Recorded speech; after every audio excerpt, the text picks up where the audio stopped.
Pip's most versatile player. Let's see what he has to say.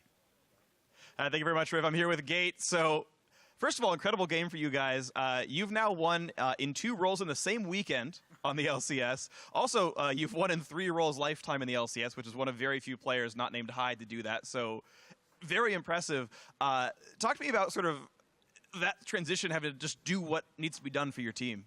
You know, I didn't really know I was going to play top this weekend. It was also kind of last minute.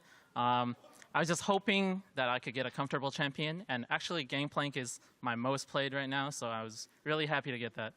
So talk to me about getting Gangplank then. You guys left up Kalista for Renegades, who picks that a lot. Like, were you expecting that to be like a bargain? Right, we planned that trade. We were very happy getting Gangplank for trading Kalista for it. So talk to me then about getting your team together then, because you finally have your intended starting mid laner, your intended starting jungler. They landed really recently in the US, right? Talk to me about getting them sort of into the roster in time. Well, yep, they just landed last night around midnight. You know, there's definitely communication issues. You know, we've been together 18 hours, so that's to be expected. I'm just happy that next week going into it, we'll be able to practice for a full week, and then we'll be able to play the 5 intended starting players in their correct positions. Had you been able to play any games before then, or like online or anything, or is this literally like your first set of games together? This is the first game we've played together. That's incredible and impressive. So congrats on that win right here. So talk to me about sort of playing that game a bit more, because you were doing okay, then you fell behind a little bit, and you finally started coming back. What was sort of the leadership like to get yourselves back into that game? I think we had a pretty good beginning to the game. They botched a Shen TP bot lane, and I was able to get ahead from that. But I'm not too familiar with the role, so I got caught out a little bit towards the mid game. But I think the champion, like Gangplank, all you really have to do to succeed as a champion is to do a lot of damage. So I think I played it okay in that regard. I think you did just fine. You ended up getting the most gold. You had plenty of damage at the end. Trinity Force helps, of course. So final question for you then. Everyone pretty much online thought TAP was the 10th place team, 0-18 the dream. You guys got that upset win over C9. Okay, 1-17 the dream. But now 2 wins in a row. You're ready to get into the practice. How high is the limit for TIP here?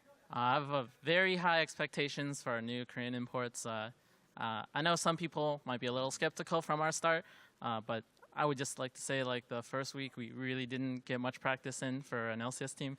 We were just coming together into LA and trying to get the house together. So I wanted people to give the team some slack for the first week. So I'm glad for the second week we were able to get 2 wins. Yeah, honestly, really impressive 2-0. Good luck with the rest of your season, Gate. Congratulations on the 2-0 week once again. Thank you for your time, and I'm going to send it now to the guys in the analyst desk. Thank you, Freak. I mean, it was an incredible 2-0 weekend for Team Impulse. I mean, just taking a moment. One of my favorite interviews. Yeah. Well, and also just one of the most likable LCS pros out there in Gate. But I really, to your point, appreciated his honesty in the interview and his candor when it comes to, look, we didn't have a ton of expectations for ourselves either coming into this game. It was about getting me on a comfortable champion, you know. And they get Gangplank. They got Gangplank, of all things, so yay. But, you know, he's in a position that he's not super comfortable playing in. You've got guys off the plane 18 hours ago that don't speak the same language, so the communication issues, and yet they fought through all of that. To even up to a 500 record at the end of the second week, when I think a lot of people were already willing to write them off from week 1. I mean, like you said, Jet, that was one of my favorite interviews ever, because he's just like, you know what? I don't even really play this role, but got Gangplank, doesn't matter. Right. I do damage. First game together. First game together. Yeah, they hadn't played together. Yeah. All right, so let's get into it a little bit, the game itself.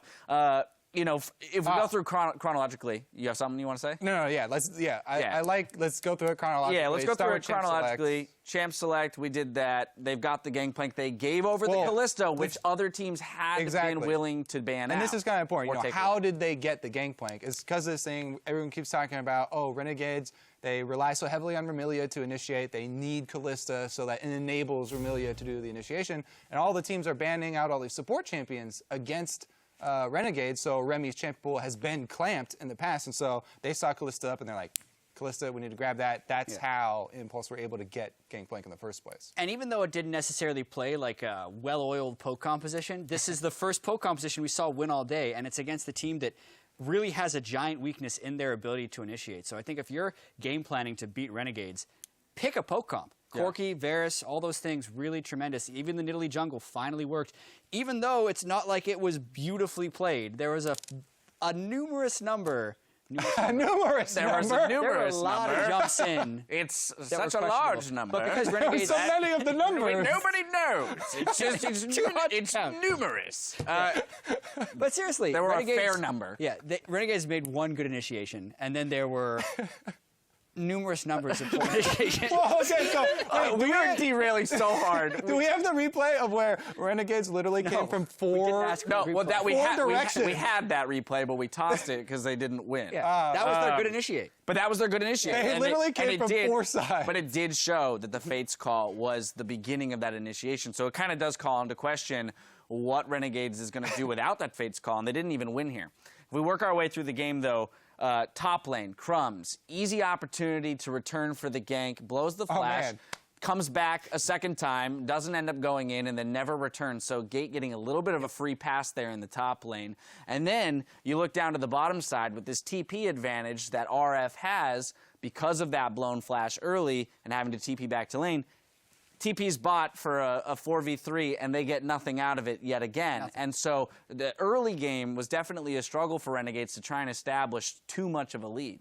Yeah, I mean, you talked about communication issues on Impulse, who just came together and they've got guys coming off the plane. There were communication issues even on Renegades, who have been playing together for so a year long. now. So, I Yeah. mean, they do have Laud in for AD carry, True. but that wasn't even really a big part of the issue. Yeah, Renegades without Freeze, we should note as well, like, Team Impulse actually gained starters today. True. And Renegades lost starters based compared to last week. So they should be better when they do get Freeze back. But for now, we've heard like they actually rely pretty heavily on Freeze for a lot of that stuff. Yeah. And anyway, I want to close out this game, but just looking again at Impulse's, week one, they did have that loss to Echo Fox, but the other loss they had was to Immortals, our one undefeated team. So when you look at this roster again and referencing the interview there with Gate and his basically appeal to people to say, hey, don't write us off. I don't believe that this team should be written off anymore. Starting 2-2 in the first 2 weeks of the LCS. I mean, that's definitely putting up. Like, he put up the numbers behind the words there. They went 2-0 this week. Well, Immortals are the only two 2-0 teams this week. Exactly that. All right, well, that's enough for that.